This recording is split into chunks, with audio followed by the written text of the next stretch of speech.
The recent heavy monsoon rains have uncovered many geographical secrets of our land, and one such event has occurred in Zehri near Gazan, Bappav, and Charzi villages, district Khuzdar.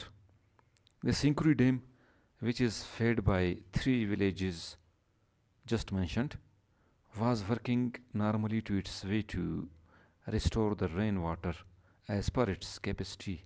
But this time, unusual and surprising for common people, but actually happy news came when existence or creation of a cave in a shape of major earthquake first reported and then openly exposed to everybody, converting the devastating gushing waters as a major source to recharge the underground water in a way of massive seepaging.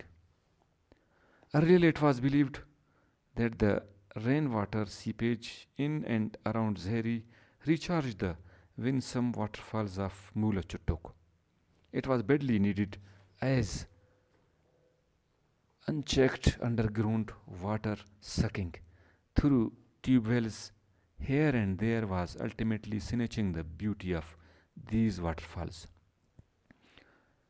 The rainfalls, leaving behind destructive stories almost in whole Pakistan, have proved to be blessing one for their generosity to retain even add more beauty of Chuttuk, which has made the name of Khuzdar and bright star in the galaxy of ecotourism.